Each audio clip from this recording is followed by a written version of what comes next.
might be So, watching it live, so that can be the other mode of yeah, interaction. okay. So, hi everyone, and welcome to uh, basically our. So basically, we are going to talk about GMAT preparation and what it takes to crack the GMAT, and then afterwards we are going to follow it up with basically a sentence correction demo class, and we are going to solve a few sentence correction problems, difficult ones, and see how to solve those on the GMAT, and basically what it takes to solve the sentence correction problems. So, so let's begin. So to begin with, I don't know whether you guys know or not, but basically GMAT is about a 4 hour long paper. It's unlike CAT, which is about 2 hours long, and it's really a test of your patience. So this is the format of the GMAT. The first 30 minutes is dedicated to the analytical writing. It followed by integrated reasoning. So the integrated reasoning section is analogous to basically the data interpretation part on CAT. If you guys know what CAT is, followed by an optional break of 8 minutes. Normally, everyone does take the 8 minutes break. Then you have the quant section, which is about 75 minutes. Then you again have an optional 8 minute break. And then you have the verbal exam, which is about 75 minutes. And unfortunately, the GMAT gives us the verbal exam, which is probably the most difficult part of the test at the end. So by the time all our energy is kind of sucked in, we have the most difficult section coming in. Okay, any doubts about in this one? Okay. Now we are just going to talk a little bit about uh, basically the GMAT quant and the GMAT verbal. So, so a lot of people who in India, especially engineers, think that GMAT quant exam is quite simple, and I think maybe it used to be relatively simple a few years back, but nowadays it's really become quite difficult. So the GMAT has basically the grading of GMAT is between quant scores is between 0 to 51, and 51 is about 99 percentile that score, 50 is about 92 percentile score, and 49 is about 78 percentile score. So nowadays, just to even get a score of Q50 takes a lot of effort on the exam. And if you give your GMAT prep exam and test the algorithm, you'll probably see that even if you get one question wrong, you end up getting a score of Q50. So probably in the last few years, in order to get a Q51, you probably have to crack all 37 quant questions correct, and that's quite difficult. You want to add something to that, Ankur? So I think, yeah, to get a quant 51 has become quite difficult these days, and it's courtesy the Indians and the Chinese, because we are the people who are very good in quants, and we go ahead and we solve all the problems, and when we just destroy the tests. So the GMAT people, they have realized this, and they have increased the level of the GMAT. So that means we have to give in enough preparation for the quant section also. So because if you get a quant 50 or a quant 51, that is quite different from a quant 49, because it gives your score a very high boost. And your score, let's say if you're getting a quant 50, then your score is, let's say, 720, and quant 49 will give you a score of 700. So that's a quite a boost which you get through quant 50 and 51. Exactly. So quant 49 is about just 78 percentile, and quant Q50 is about, it used to be 92 percentile till I think last it's year. 89 to 90 at this point of time. Yeah. It's so again, courtesy the Indians and the Chinese, it's about 88 to 89 percentile right now. And then we have the most probably, I would not say really difficult section, but probably the section which probably the Indians hate the most. That's the verbal section. And the verbal section is difficult for various reasons. I mean, the first reason is that we are kind of, the GMAT is based on American English, and being non-natives of English, I mean, English is not our mother tongue, so we really have to understand a lot of rules that American English has. And so you have to practice those rules. You have to get into basically accustomed how to apply those rules on the exam in the time limit that is given. So you have 41 questions to solve in about 75 minutes. So you get about 1.8 minutes per question. And that's really something which is not very easy. And the verbal section is the one that brings down the score of a lot of people in India especially. So you need to really prepare well for the verbal section. Yeah, and the verbal section, it consists of three parts, which is the reading comprehension part and the critical reasoning and sentence correction. So if you have heard about the CAT, which is conducted to get admission into IIM. That particular exam, it has the reading comprehension part, which is the similar.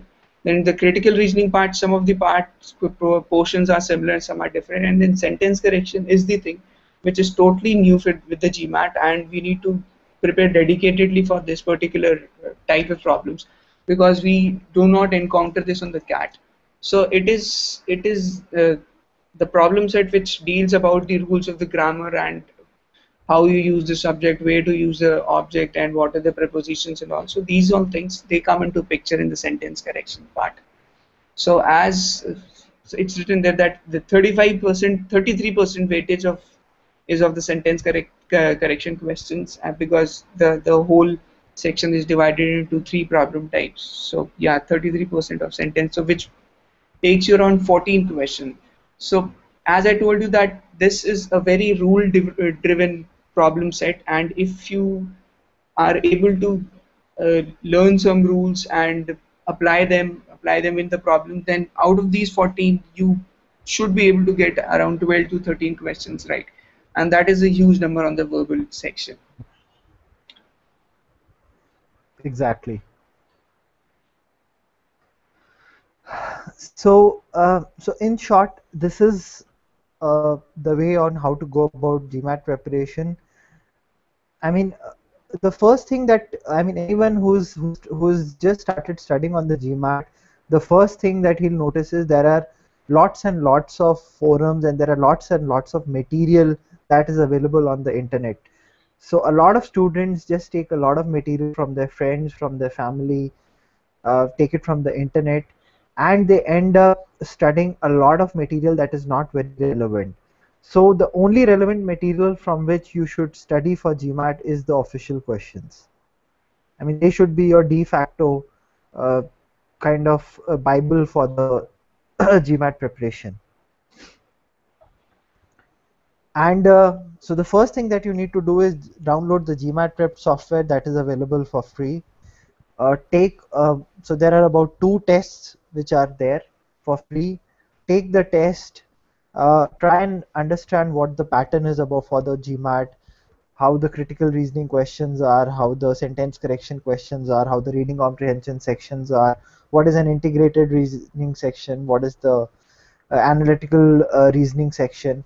And then based upon your analysis on how on the score that you get on quant or verbal, try and basically draw a study plan. And then you have to basically, after basically you study the basics, you can basically revise from a lot of different things that the mba.com website gives us. So it gives us the official guide, there are question packs available, there is an exam pack 1 and an exam pack 2. So the question pack has about 550 official questions for you from where you can practice. The exam pack 1 and exam pack 2 consist of 2 exams each. So in total you get 6 official exams. that you can practice upon. So you need to take these exams very, very intelligently. And so I'll talk about the first mock exam which you take. So as soon as you take the first mock exam, so it's a 4 hour exam, make sure you take it along with the AWA and the IR sections, because you need to build your stamina and your mental strength for that, for the GMAT day. So once you've taken that exam, make sure you sit down and analyze that exam for at least 3.5 years. So, sorry, hours, and then figure out what are the different problem sets that are troubling you. For example, in the quants, are you being troubled by the problem solving section or by the data sufficiency section, or in the verbal, is it the sentence correction problem type that is troubling you, or is it the critical reasoning, or is it the RC? So you have to drill down and identify your pain areas, because you can only improve those things which you can identify or you can measure. So once you've identified your areas, then you need to focus exclusively on those areas, and then remove your weaknesses. So this is how you build your study plan. Okay, at least I'm having one question. Hello, hello. Yeah, okay. Yeah, actually, I just wanted to know over here is like, from where can we get the like these practice papers and mock test books?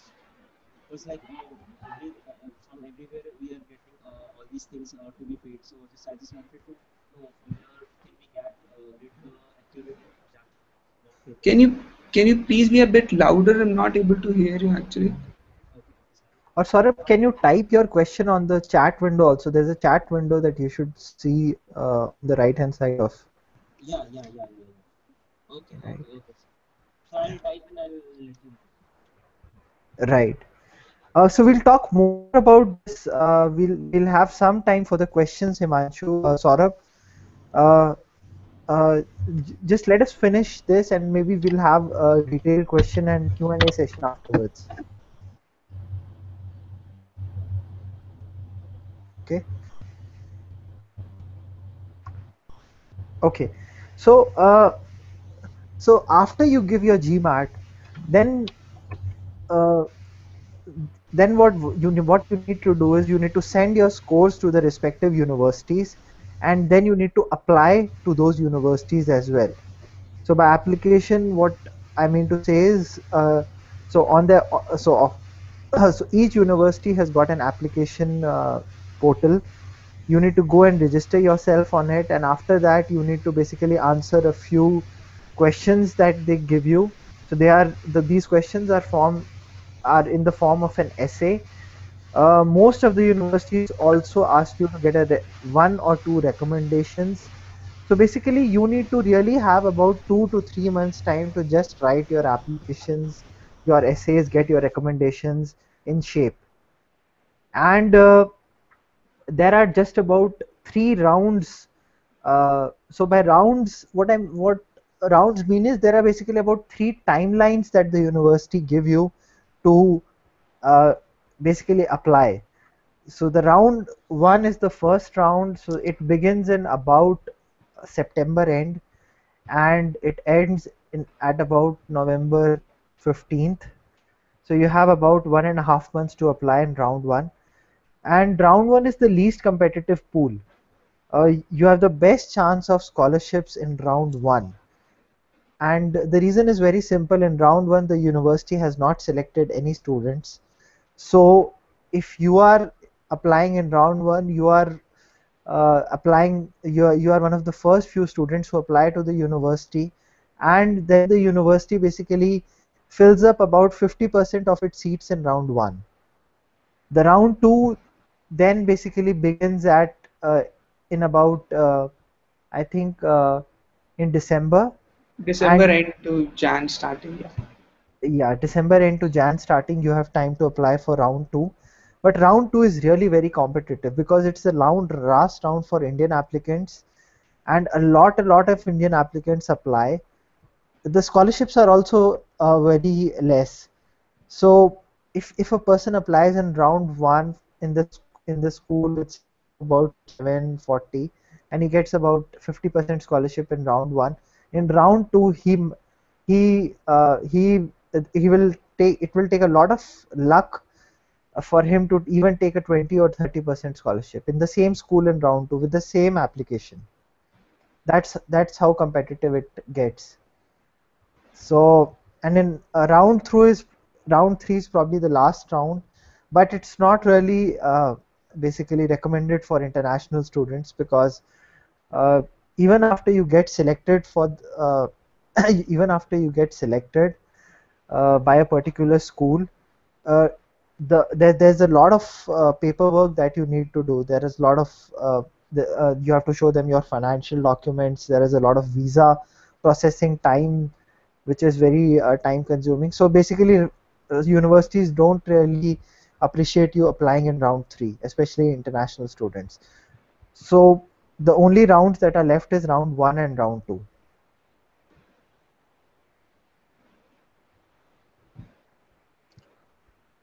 Uh, so I think there's just an addition here. Uh, I think ISB I think is very competitive for round 2 or round 1. I think Ankur is the he can talk more about ISB.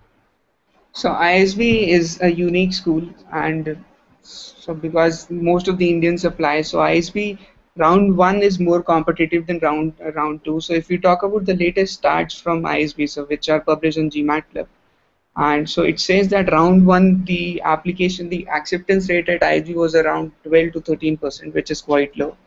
And then in round two the acceptance rate it went up to 23 to 24%. So that is quite opposite to what we see at the USB schools. The reasons they can be various reasons. For example, they might not get enough good students because students are not prepared. So from round one, so that is why they don't have enough good students to select from. So that can be one of the reasons. But yeah, so that is if you want to apply to ISB, then you'll have to go against the popular notion of applying in round one to increase your chances of admit. Right. I think then this is your app. This should be your application for strategy, but this is something that you need to take after you take your GMAT. The first thing that you need to do is the GMAT is a prerequisite for you to take. So you need to introspect a lot. You need to basically put down your career goals very precisely, and you need to show them a lot of different facets of your personality.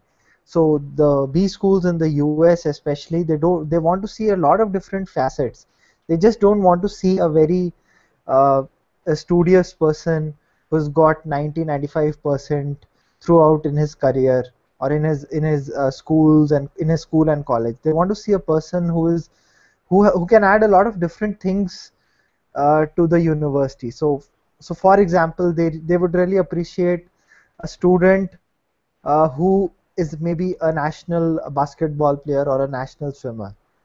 I mean, they really want to see very different kind of personality from you. And then then you need to basically write all this in the form of an essay and showcase to them. So initially I talked about it takes about 2 to 3 months to write an application, and it's because you need to introspect a lot. You need to basically deep you need to dive into your life. You need to basically pick out examples in your life where you have unique instances of things that you have done in your life, and put them in a very interesting way in your essay. That's why it takes a lot of time for you to write those essays. It's a very grueling exercise, by the way. It's not our simple school or college essays. It's actually quite it is quite time consuming for one to write an essay. Yeah.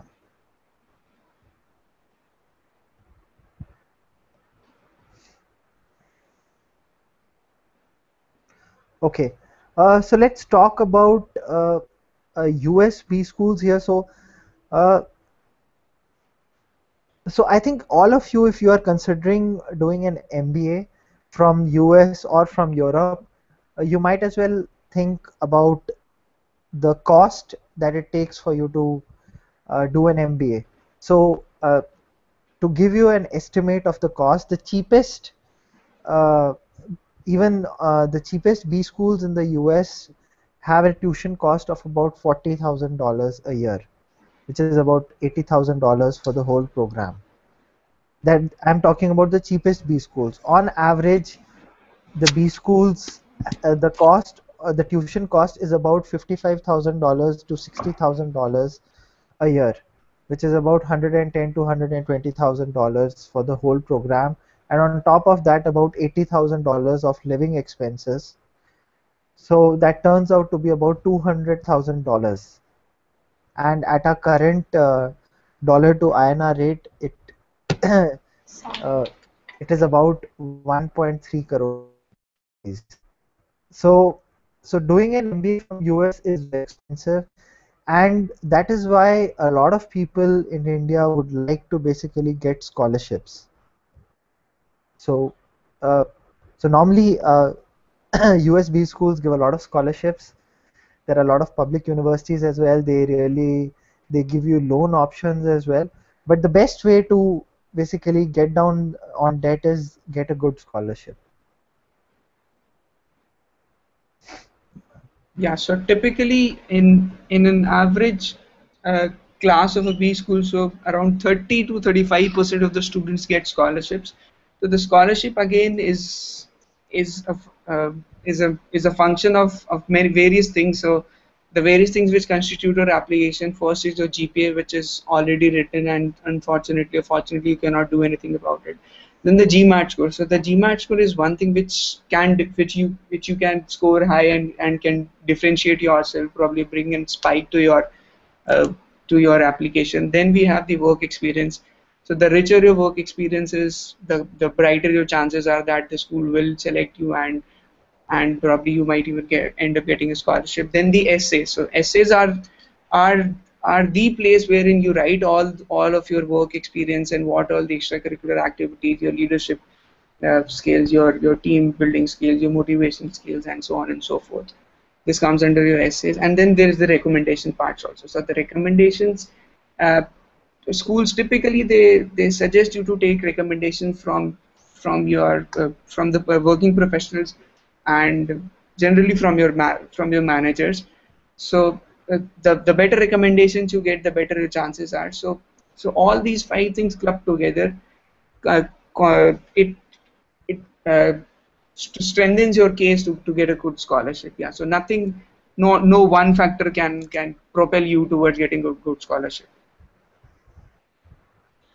Right. But for Indian applicants, the pattern that we have seen in the last year and a half is that for a lot of Indian applicants, the GMAT score is a very important factor for getting your scholarships. Right. So so we will never know exactly how the schools give you scholarships, but the best bet that you can uh, get is by getting a good GMAT score and then submitting a great application. So that way you can actually increase your scholarship, your chances of getting a scholarship.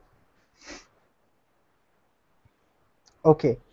Uh, okay. So we just wanted you to let we about us. So we have Ankur here. I think Ankur can give his introduction on his own. Yeah, sure. So, hi, this is Ankur, Ankur Gupta, and I have a GMAT score of 760 with a quant 50 and V42.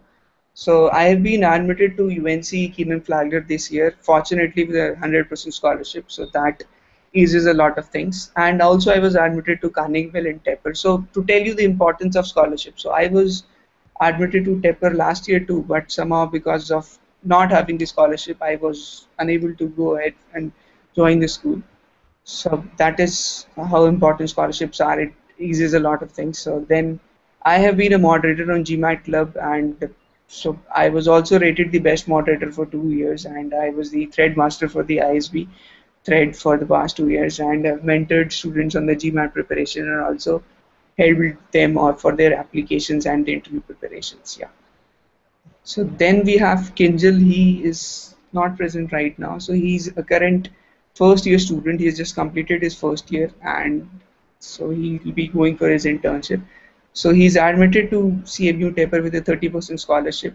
He was admitted to NUS too with a scholarship, and WB Carry also with a 100% scholarship plus some stipend. Yeah, so things like these two happen wherein you get the scholarship and also the stipend. So basically, it's a negative equation for you. Then he has mentored students on CAT and GMAT for over 6 years on Pagal Guy. So on Pagal Guy, I think you can know him by the name of Kinji. So his username is Kinji. So that is one thing. And students, yeah, so he has great, fantastic SC skills, and the students call him a guru on the sentence correction because of knowledge of the subject. And Akhil, you can go ahead about you. Yeah. So, hi. So my official name is Akhilesh, but people do call me by the name of Akhil. And my GMAT score is 730, so I have a Q50 and a V40. I think we need to just change. I need to just make a change in this slide. And I have about 10 years of work ex. So I actually thought very late of doing an MBA, and at about eight or about 8.5 years of work ex, I decided to give the GMAT. And I applied in round one this year with the score, and I fortunately I ended up getting scholarships from Rice, from Marshall, from Holland. I also got an admit from University of Notre Dame. And so talking about professionally, I have been working in investment banking and risk management for many years, and I have been training people on complex financial derivatives for many years, and that's when that's where the love for teaching people came about. And so I teach a CR and RC to students. And we also have Tarun on the call now. So Tarun can give his introduction.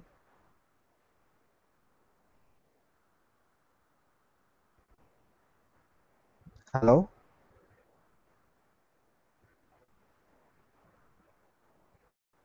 Okay, I think let me introduce Tarun to you.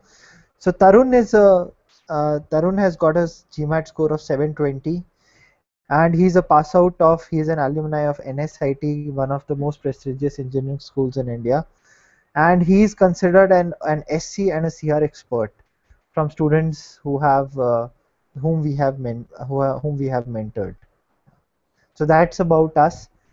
So this is our team.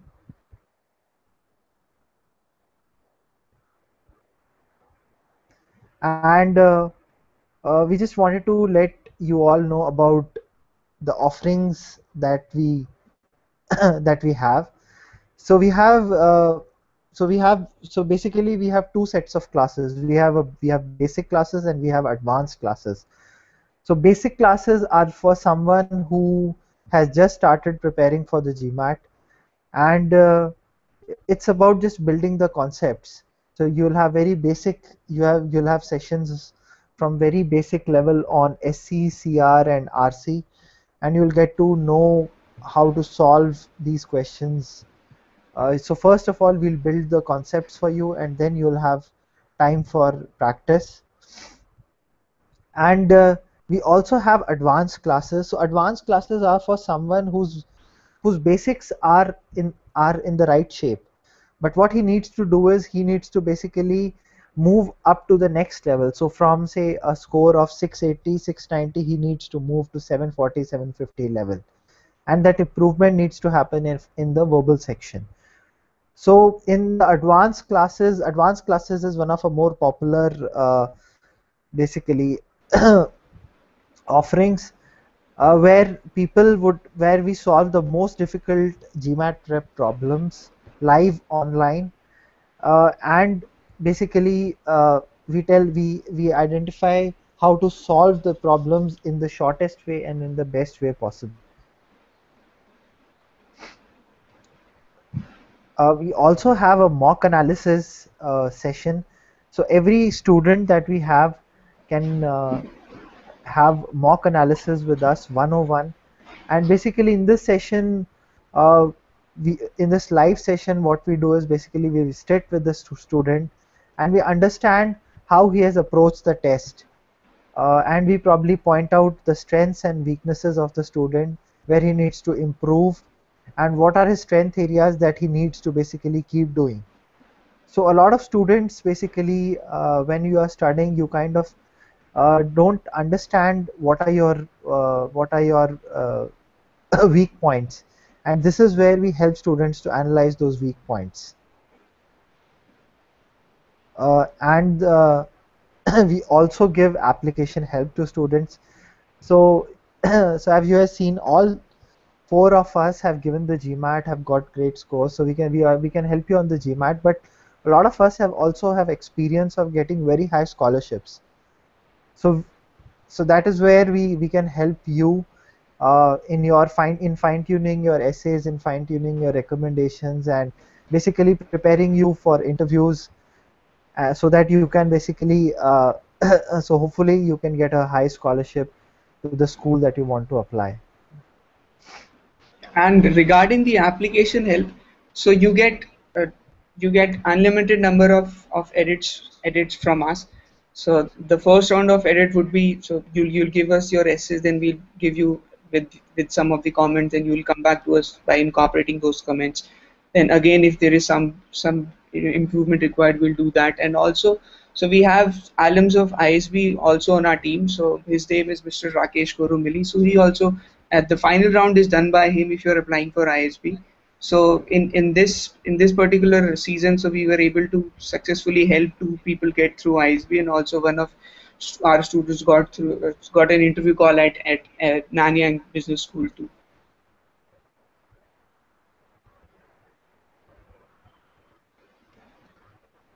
Yes, and we also give guidance on the Gematify group. So we have a Google group where you can post your queries, and we can help you, and we help you answer those queries as well on the forum itself.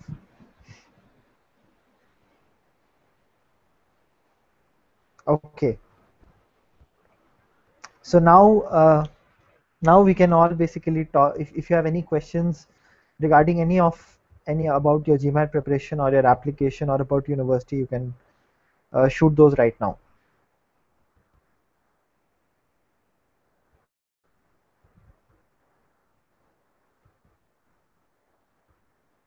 Saurabh, I think you had a question.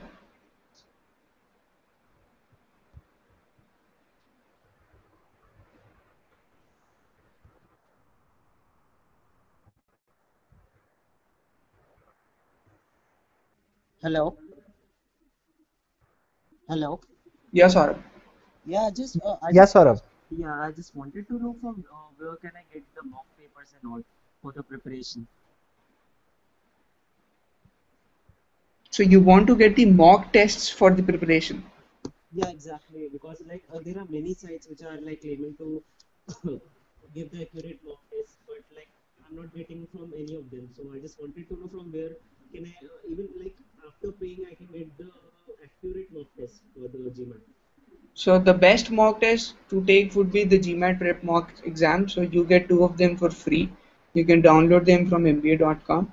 Then there are four additional exams which come in a set of two, exam pack 1 and exam pack 2.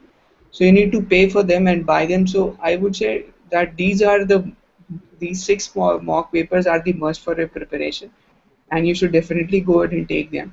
So if you want additional, I think that six should suffice.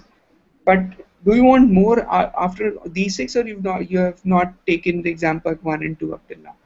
No, no, actually this is the first time that I'm taking the test, and I'm So I think then, like, yeah, this would be the best set of tests that you can lay your hands on. The okay, official test from mba.com. okay. Okay. And my another question would be like presently right now I'm like getting more and more information about GMAT. And like Hmm. I visited many counselors and all. And like the budget, my budget would be around for MBA would be like 25 to 35 lakh.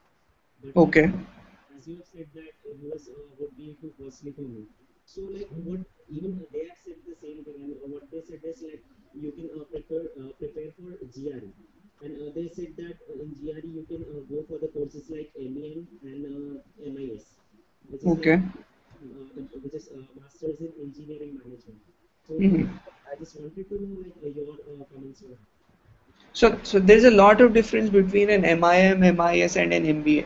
So it all depends what you want to do in your life after your MBA or probably 5 years down the line. So because the things which you'll be able to do with an MBA, you might not be able to do with an MIM or an MIS. And so if we talk about the budget constraint, then if you have 25 to 30 lakh budget, so then in India you have ISB which falls into that range. Then probably the IMs also, IM ABC, they have very good executive program courses, but the experience required there is a bit high. So you need around 6 years of experience. That is the average experience. Yeah, so and apart from that, if you're talking about the USP schools, then yes, if you get a good scholarship, then that budget would also come down to the thing which you're talking about. For example, for me and Akhil, I think it would be the same thing that we would be paying at the end of our MBAs. So that is one way to cut down your budget by securing a high scholarship, and probably the first way to do that is by taking your GMAT and performing well on that. yeah. So MIM and MIS are completely different courses. So if what do you want to do probably 5 years down the line? Yeah, If I you would talk just about your goal, my goal would be to like stay in the technical itself. Like no, there are the positions for in even in the MBAs like the business analyst, which are related to IT. So that is what my aim would be. Like to have a little bit of technical even but technical as well as a little bit of management. So that all is what right. yeah. Okay, okay, fine. And the geography, your preferred geography would be India or the US? The geography, I'm happy with both because like India, my parents stays in India and my brother and sister-in-law they stay in over USA. So I'm All happy right, with so you're agnostic of the geography. Yeah, so then that is fine, but I would probably recommend you to go ahead with an MBA and not divert your mind towards MIM or the MIS courses, because the value which you get out of an MBA is quite different from the value which you get out of those two courses. okay, okay. So okay, I'll first of all prepare for GMAT and then I'll explore and then I'll ask you what what we call is this new I can fill.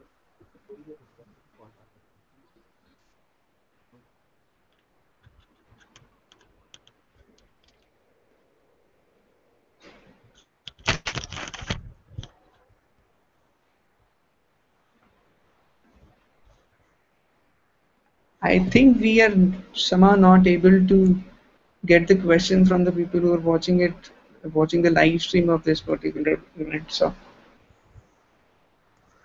Yes, I think there is an option for them to give Q&A. So basically, what they need to do is click Q&A from the left hand side on the left hand side menu, and that way they can send questions directly to us. So guys in the live stream, if you have some questions, click on the Q&A button on the left hand side window and type in your question so that we can see it. So probably we'll wait for another 2 to 3 minutes, and so if you don't have a question, then we can go ahead. Right. So Himanshu or Saurabh, do you have any more questions for us? Hey, no guys, I'm good. Okay. Okay.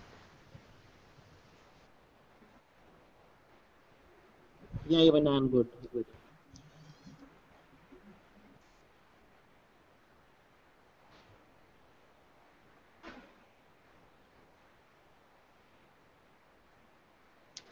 Okay. We'll then begin our if there are not more questions, we'll begin with mock GMAT SE class. So basically, we are going to take a 45-minute session on sentence correction.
Saurabh, how many years of work ex have you guys got? And when do you plan to give your GMAT and apply to business school? So, actually, Shimanshu here. So, I have around 5 years of experience. I've done an MBA, I know Ankur from my graduation days. I've done an MBA from NMIMS, Oh, okay. and I'm currently placed in London. And not immediately, but yes, like 2 years down the line, I do plan to write GMAT. So maybe I just thought, I'll start with the preparation. I've taken GMAT once. I scored pathetically in the verbal part. I remember that day. So I think I got 49 in Q once and 27 in the verbal part. So let's see. That is the area where I think I need to work upon. Oh, okay. So you already have Oh, an yep. MBA. Yes, yep, I've already done an MBA once. Okay. Yep. So a lot of business schools in the US don't really prefer people who already have an MBA. So you'll have to pick your business schools accordingly. Okay. Okay.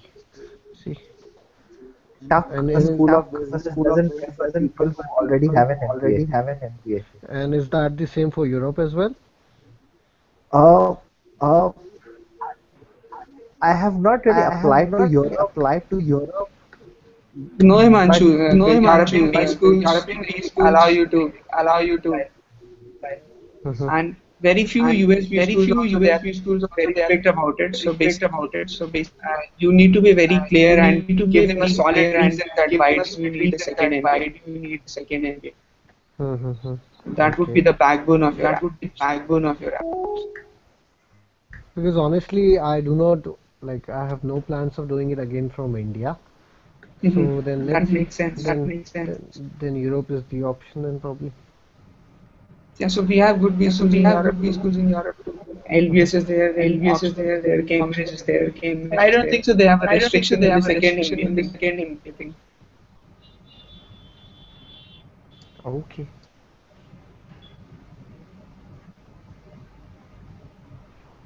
right. And what you also need to consider is that a lot of B schools in the US don't really prefer people who are over 30. Really Oh. so you need to really have a good GMAT score plus have stellar applications due to scholarships because normally the average age of people who go to schools in the US is about 25, varies from about 27 to 29 years. And when you go with a work of 7 to 8 years, or when you are over when you're 30, your application is kind of looked with a lot of scrutiny. Mhm. Be really mindful of. Ah, okay.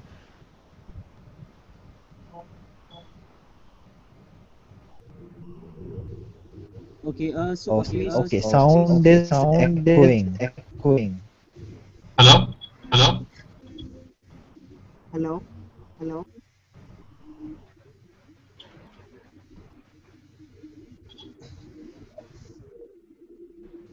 Hello? And Yeah, yeah, Yeah, sir, go ahead. we yeah, am can I hear audible? you. Okay. Yes. Okay, so we are going to start our SC demo session in 2 minutes, and I'm sharing a Google Doc. So we will basically work over there and keep Google Hangouts for the voice, for just listening to each other. So I'm just sharing a document with all of you. Right. In the meanwhile, I think we have a new joinee, Aditya.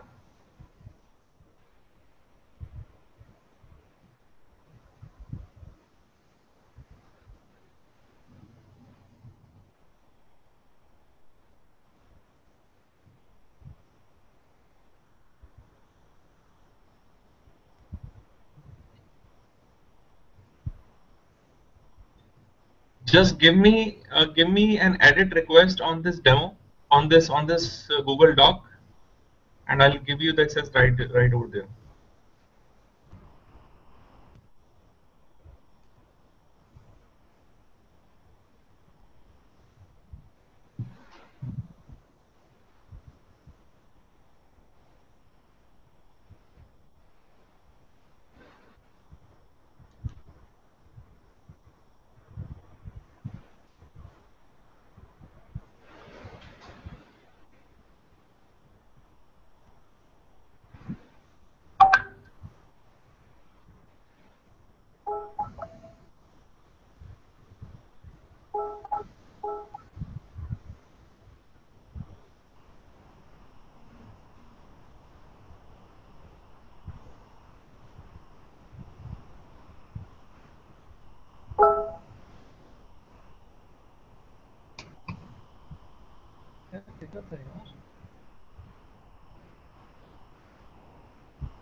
Okay, I got request from Aditya.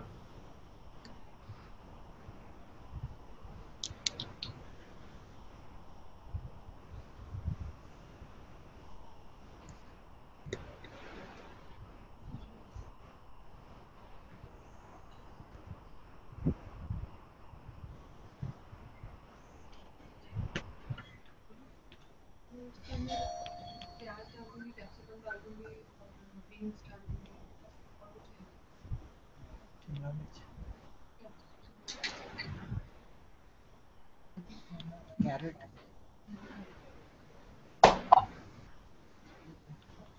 Can you guys come over to the doc? Can you guys open the doc and so that I can see whoever has joined?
Uh, yeah, we are starting the session. Can you please guys, can all of you guys open the document?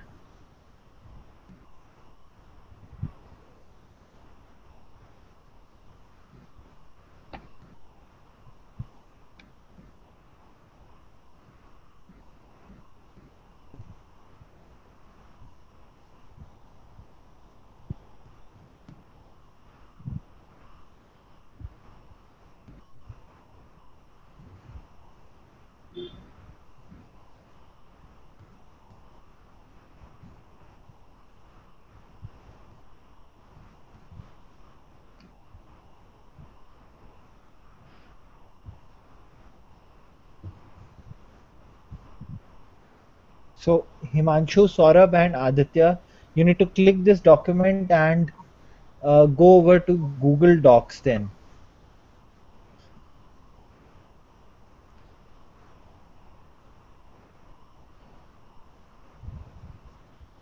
So can you click this document that is pasted on the group chat?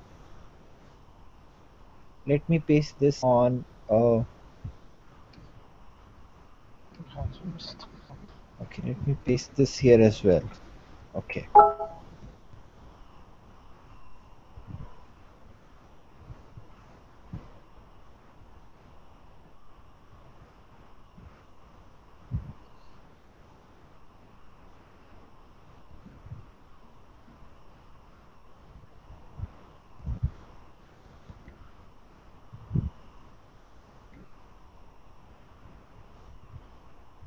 Uh, Himanshu, Saurabh, and Aditya, are you guys facing any trouble joining, clicking on?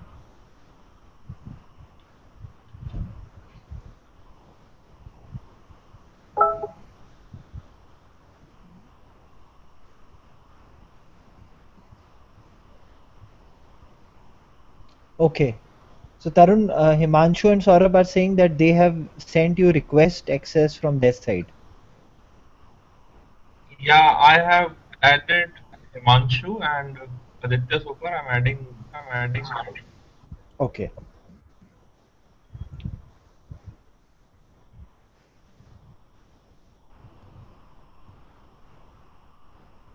So I have added all of you. Let me know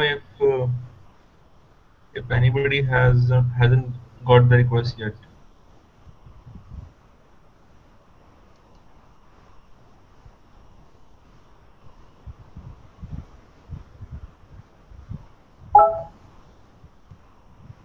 Okay, I see Aditya, Himanshu, and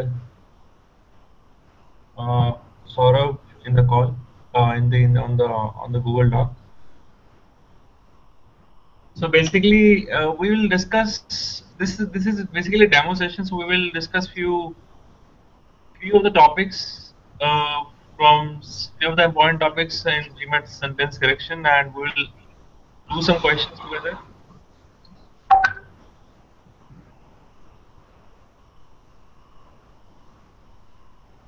Okay, so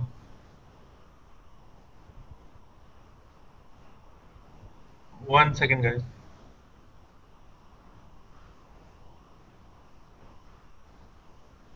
Okay. Okay, so basically, I just want to know how many of you have started preparing for GMAT and know about some of the basic rules of sentence correction, such as subject verb agreement or pronoun ambiguity or modifier issues. How many of you know are really aware of those things? Hello, guys. This is going to be an interactive session, so I would like your participation. So I will be asking questions, and I would want you to participate.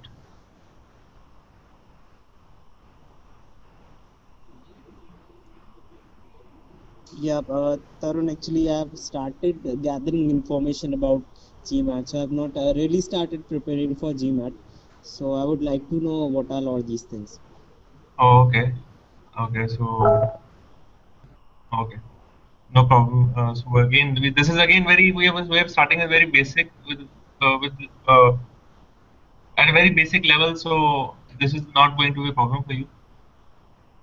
Uh, okay. So let's start with the. Okay. So basically, uh, again, sentence correction is on GMAT. Sentence correction is one of the most uh, on basically on verbal on GMAT verbal section. It is the most common uh, section. I mean the questions the question most of the questions asked on GMAT verbal are from sentence correction, and and if and it is and it's probably the best. Hello, hello. I heard. Uh, One second, guys. I'm just muting my.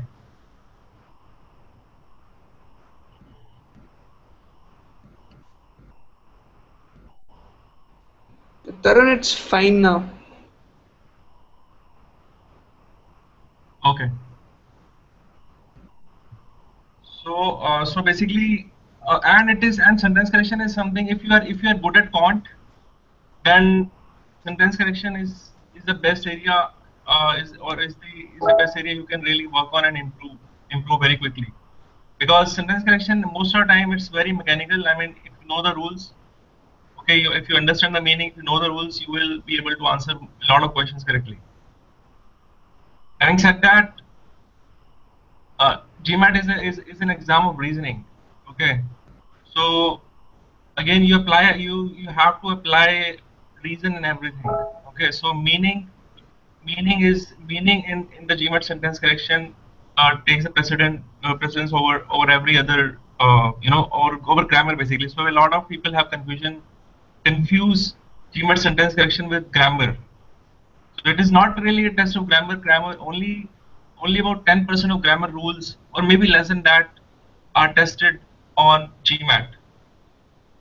And most of the and out of those grammar rules, they basically uh, so basically you need to the main thing is to understand the meaning and reason out from the what would be the most likely or the best answer.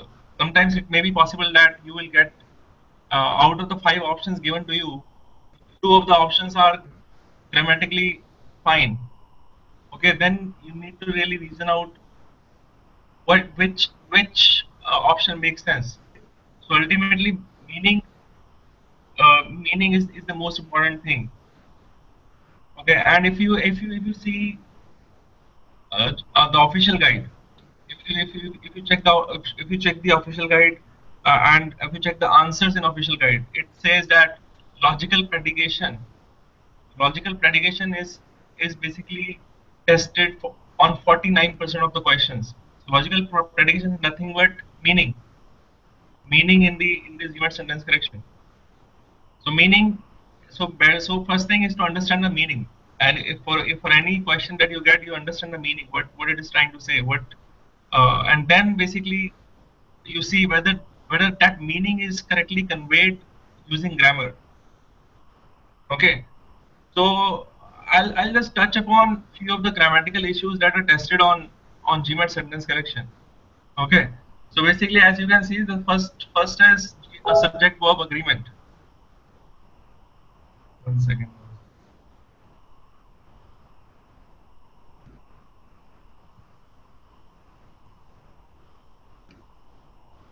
Okay. Yeah. So first is the subject verb agreement. That means that the number of subjects should match the number of verb. I mean the so a plural verb should go with plural subject, and a singular verb should go with a single subject.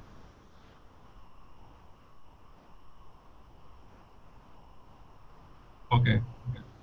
Okay. So this is the most commonly used rule on GMAT sentence correction. Okay. So but it is not that so in GMAT it is this rule is not really tested uh, very directly. I mean the sentence will not be as visible to you as I mean as it is in the most of the situations that you see in daily life. So we'll solve few questions and then we'll see how GMAT test this particular rule, and then we can appreciate how the questions can be made. Okay, so let's discuss uh, few of the rules. Okay, so as I said, singular subjects take singular verb, plural subject take plural verbs. Uh, Subjunctive form we will discuss it later because I think a, a little advanced topic, so we'll discuss it later. Then basically any, each and every are always singular. Okay, and some and few are always plural. Okay, so these are some of the things you need to keep in mind. Okay, so and this is again a slightly one of rules are slightly advanced. So, but they are tested. They are quite. I mean, nowadays I have seen questions in which they are tested quite frequently. So, these are also the rules which you need to remember. But again, first we'll solve few questions, and then we can just come back on these rules. Okay, we can better understand these rules. Okay, so let's start with few questions. Then basically we'll try to understand how to really approach GMAT sentence selection questions. Okay, so first question is from OG13 diagnostic test question number 40.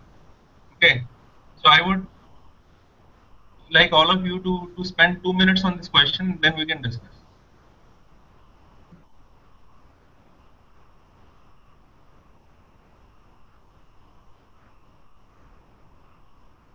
Yeah, I'm just waiting for 2 minutes. Just let me know when you're done. I'll obviously say after 2 minutes.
To tell me the truth.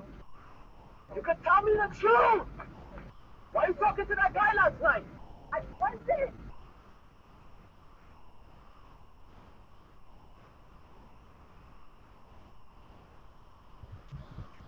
Guys, keep yourself on mute, otherwise I will have to mute all of you.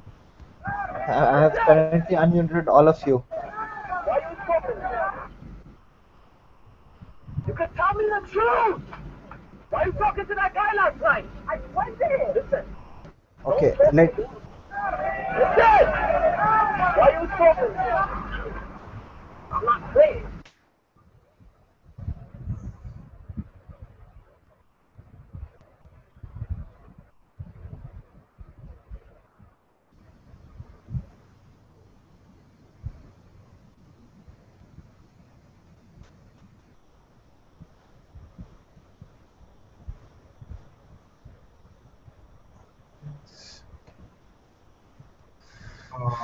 Hello.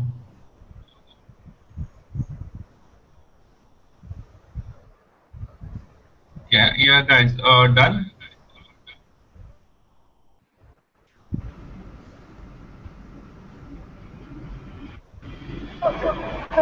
Yo, yo, yo, yo.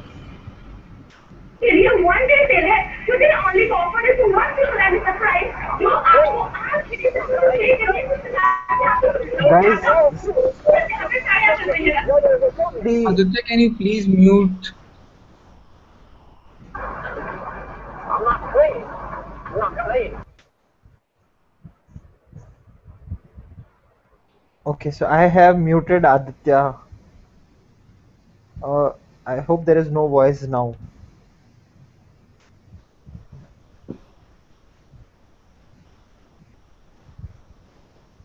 Okay, guys, let's discuss this.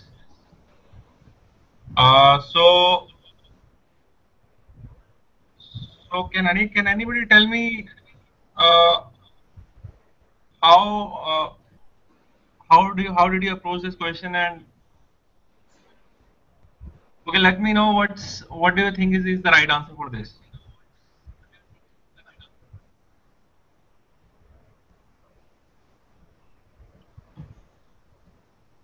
I want responses from each one of you. So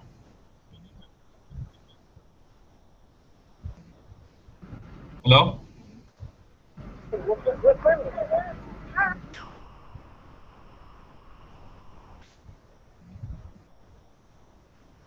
Guys, you can type in the group chat window, so we'll be able to. I think it's better to type right there in the Google Doc. So I Saurabh is saying E is the answer. Uh, uh, Yeah, you can type in on type on the document as well. and what about Himanshu and Aditya?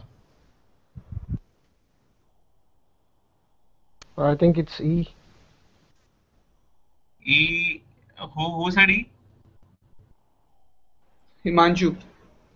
Himanshu. Okay, Himanshu E, Saurabh E. Who else? Aditya.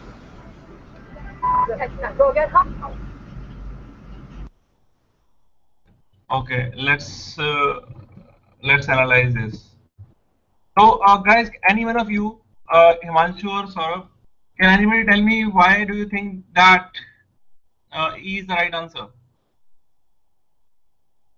Anyone? Saurabh, can you just go ahead and tell your reasoning?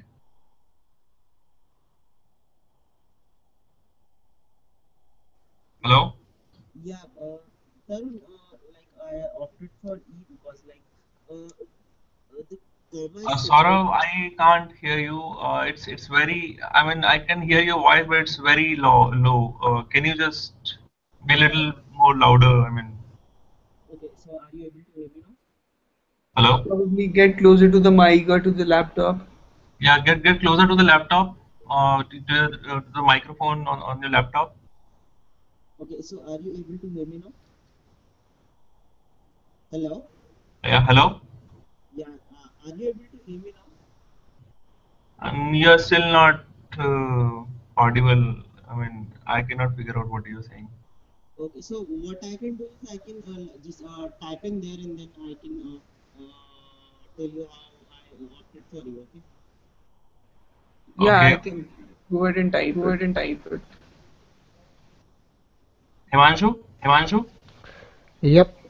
Yeah, So, can you just give me your reasoning? so the reason I thought of E as the answer is, first of all, if I read the underlined statement, it mentions, I think that it mentions about the Kirchhoff's law as the subject, and if I just read the underlined statement, it says an observation. So, I mean, it's kind of confusing. What observation, what what subject is this observation referring to? So the Okay. use of that word specifies that yes, it is the laws.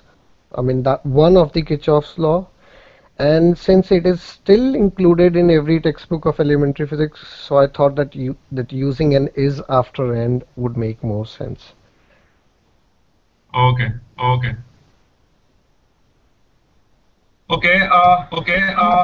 So let's try to understand this.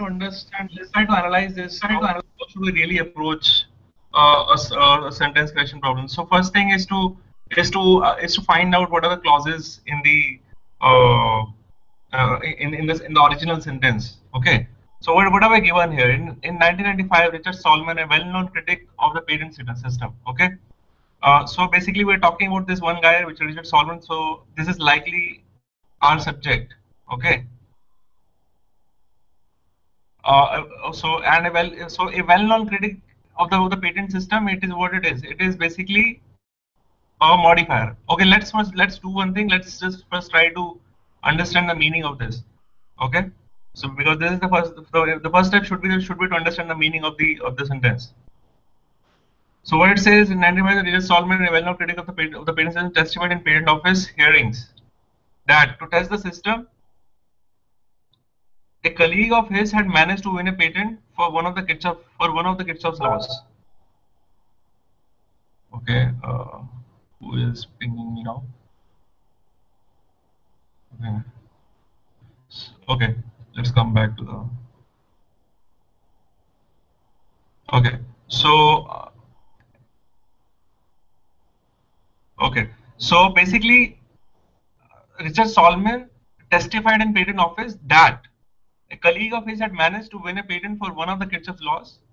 Okay, then it says an observation about electric current first made in 1924 and now included in virtually every textbook of elementary physics. Okay, so let's uh, let's divide it on the basis of clauses. Okay, what are the clauses in this sentence? Okay, what is the main clause? What is the main idea? Okay, so if you see this part, a well-known critic of the patent system, this is just a modifier. It's basically telling something about the Richard Solomon, right? Hello. So I'll just mark all the modifier with green color. Okay, what all the modifier. Richard Stallman is basically our subject. Okay. So Richard Stallman testified in patent office hearings. Okay, what he testified? That okay, that a colleague of his had managed to win a patent for one of the Kirchhoff's laws.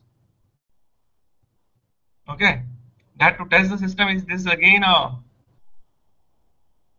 modifier, a prepositional modifier. It is basically just giving additional information. Okay, a colleague of his had managed to win a patent at one of the Kirchhoff's laws for one of the Kirchhoff's laws, and then what we have after laws is basically again a modifier which is explaining one of the Kirchhoff's laws, right? As Himanshu said that it's basically about one of the Kirchhoff's laws. Okay, so I'm again marking this whole thing modifier. It's essentially a modifier. It's telling you more information about one of those Kirchhoff's laws. Okay, so this is to understand the structure of the sentence.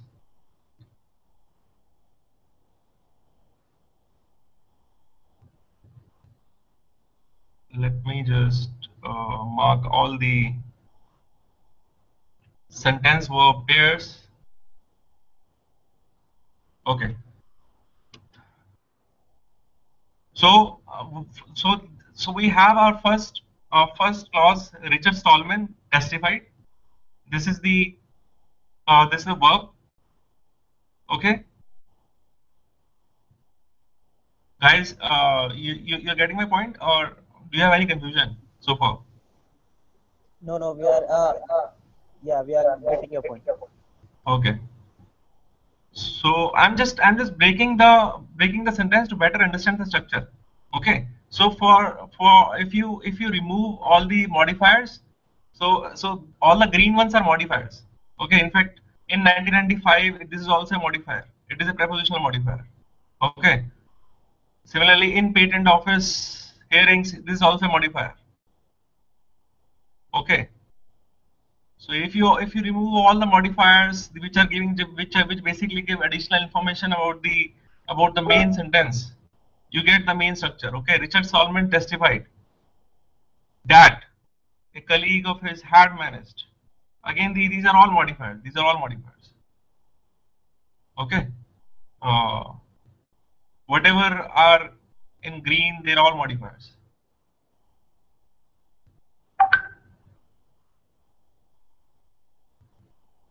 Okay, anyways. So what do you think is the also okay? So again, as I said, to win a patent for one of the Kirchhoff's laws, then it says that an observation about electric current first made in 1995 and now included in virtually every textbook of elementary physics. So basically, it is what it is. It is a positive modifier.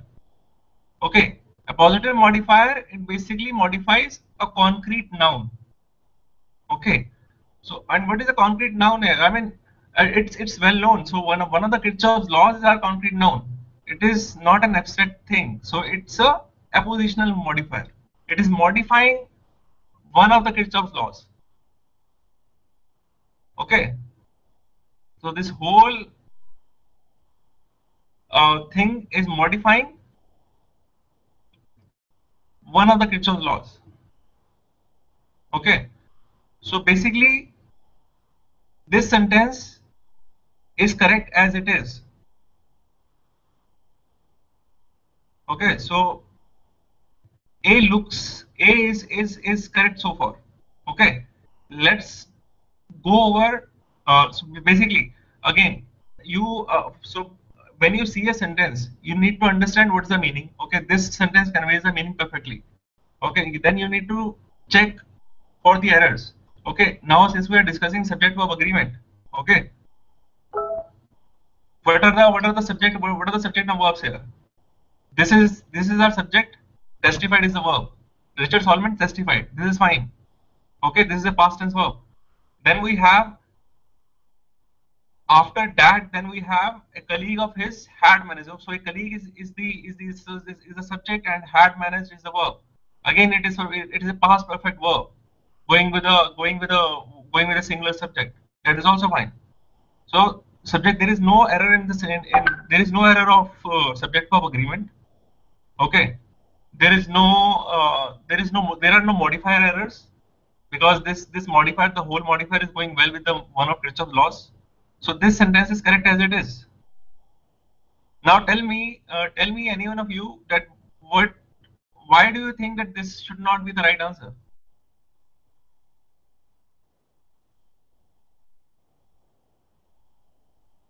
Hello?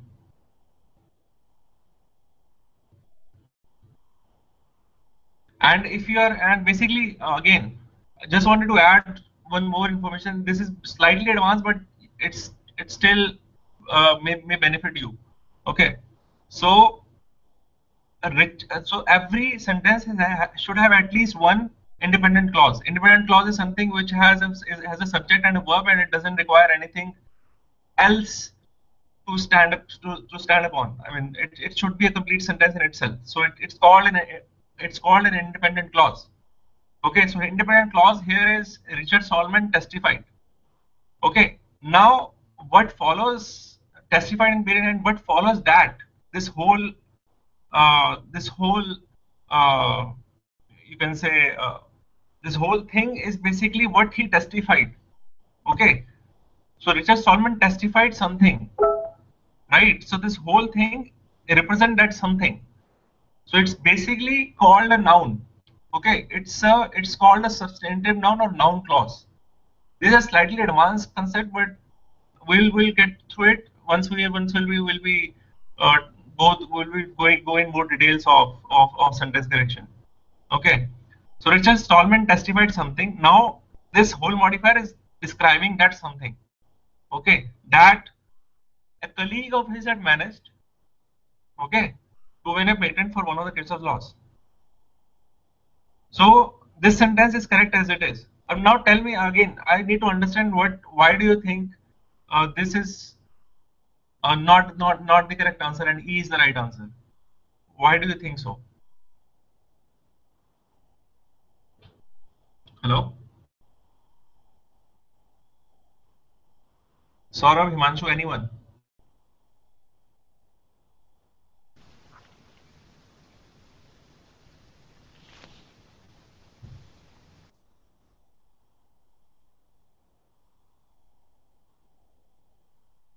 Guys,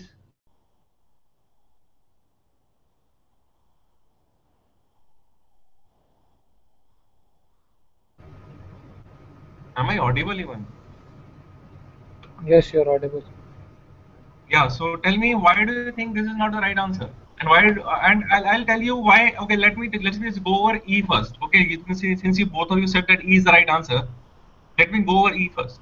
Okay, so you said that one of the Kirchhoff's laws that, but what follows that is a verb was. Okay, and was is a singular verb. Okay, so if I go back to the rules that we mentioned above, if you just come up on the first page of this document, so if you see first one of rules, one of the axes that who, okay. So if so since laws is plural, okay, laws is plural, so we need a plural verb after that. So it cannot be was, it has to be were.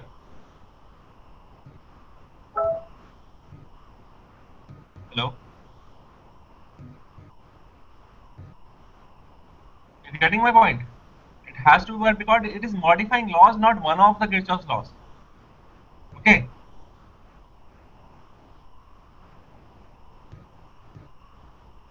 So here there is a subject verb agreement or error. But Tarun, are we talking about one of? Okay, so I mean I get your point. Yeah. So again, One. you need to have a look at the rules. Okay. One of the axes that requires a plural because it modifies the immediately preceding noun. Okay. If you see the next rule, one of the axes then singular. So if it were like one of the laws, if I say something like if one of the Kirchhoff or K laws was an observation. Okay, this is fine because here was is basically going with the uh, main subject of this modifier. Okay, so this is one of the Kirchhoff. Okay, but that is a relative pronoun which should modify preceding preceding noun. So it modifies that between that which modified the loss. Okay, that should go with loss. That is basically describing. Okay. Tarun, your voice is just I echoing a think little bit. someone has their your microphone on or something. I think Himanshu or Aditya, can you just uh, mute your mics?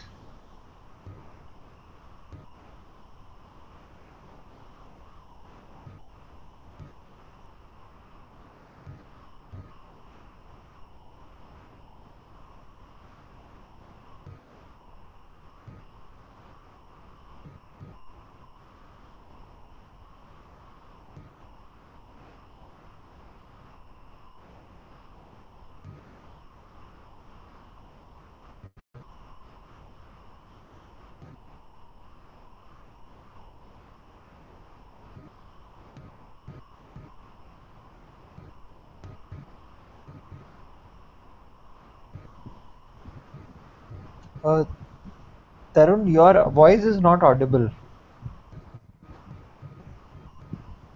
Tarun?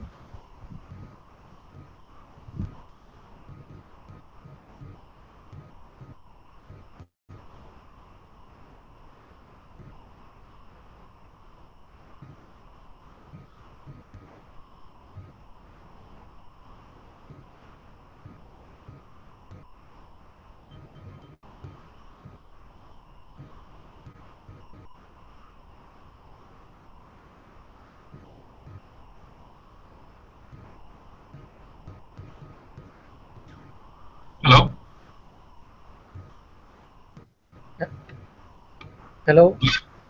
Yeah. Yeah. Am I audible? Yes. Okay. Okay. So is it clear why E is not the right answer? See, the relative pronoun that or which, they should modify the immediately preceding noun. Okay. So it has to go with laws.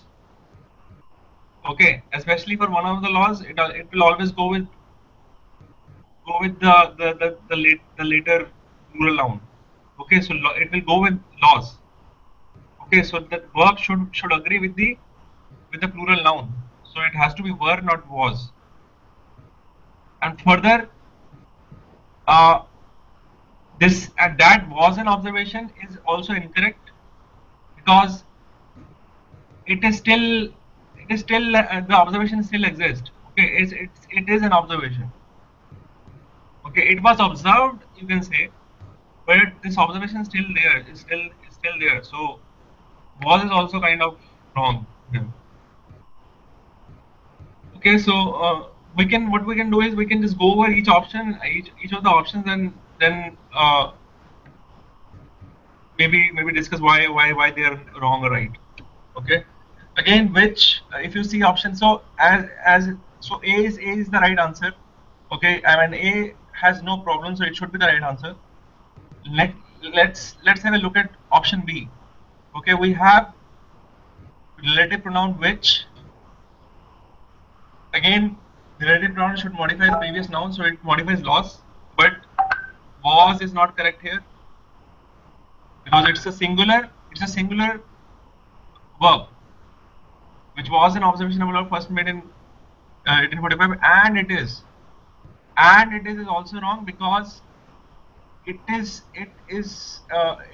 basically what we are doing is we are introducing the subject here.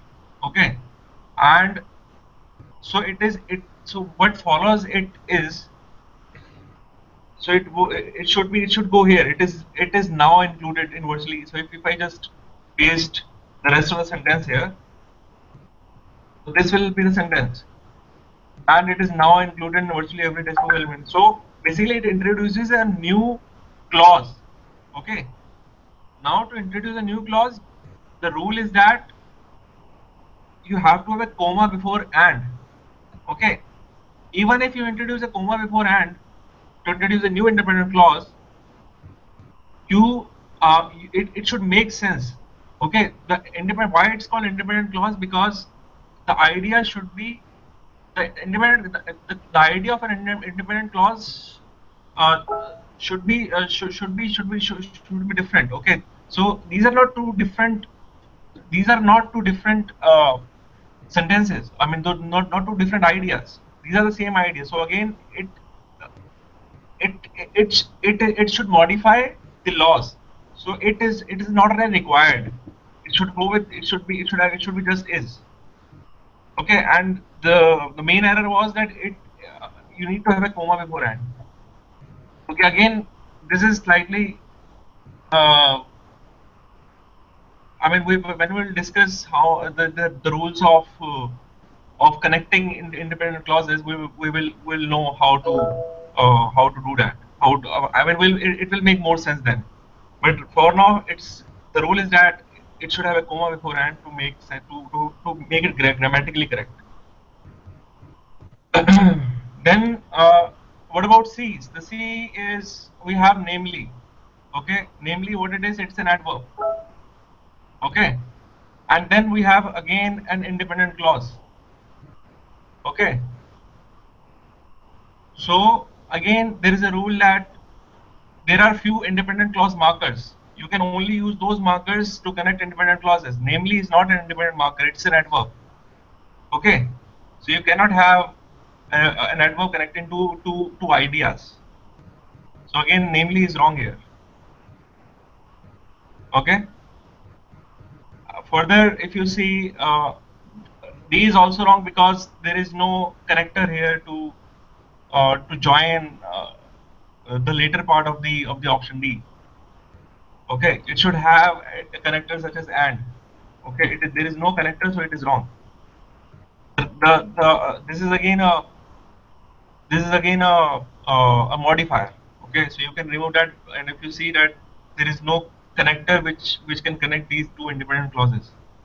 Guys, again, let me know if you're not getting something, because I know if there are several concepts we can to be aware of to understand uh, you know everything that I'm discussing here. So ping me, or let me know if you don't understand anything. So I pointed out all the errors in other sentences.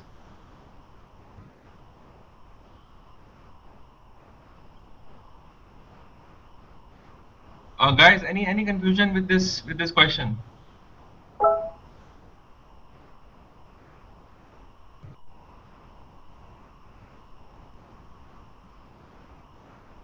Hello,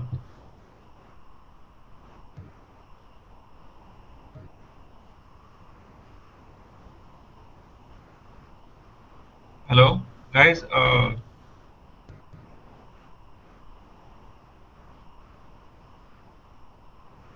Am I think audible? Saurabh and Himanshu have left.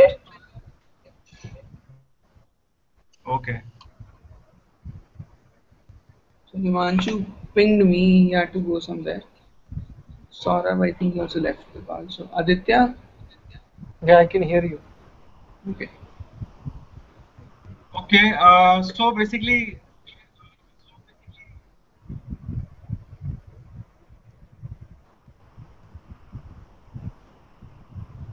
Now I so basically, now I can't hear you. this is just to give you a basic idea about how do we approach sentence correction. Okay. Uh, so let me know if you have any confusion, and uh, this is basically to just to give you an idea of how sentence correction is basically approached.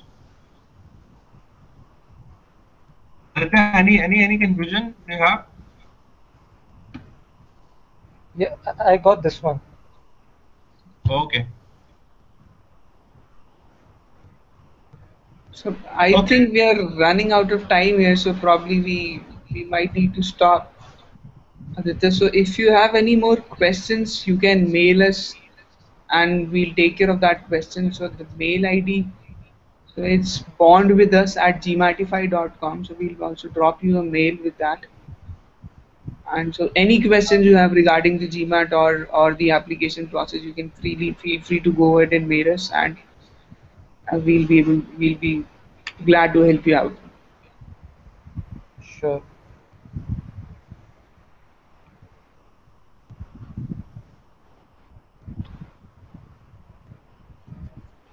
Okay, Fine. so I think with this note, we can end this webinar. And I think if any of you have any problems or any queries, do email us and reach out to us. We will be glad to help you. And we will be hosting another webinar very soon. And so stay tuned for that as well. Probably that, and that we'll try to delve in deeper on the various aspects of the application, and talk a bit more about how to build a strong application and how to go about your GMAT preparation and the various sections in GMAT chat. So this was an overview, and then now we'll try to drill down deep on the various sections of that. Okay, yeah, right. So so thank you, Aditya, Himanshu, and Saurabh for joining in. And And all those who are on the live streaming, thanks a lot to you guys too.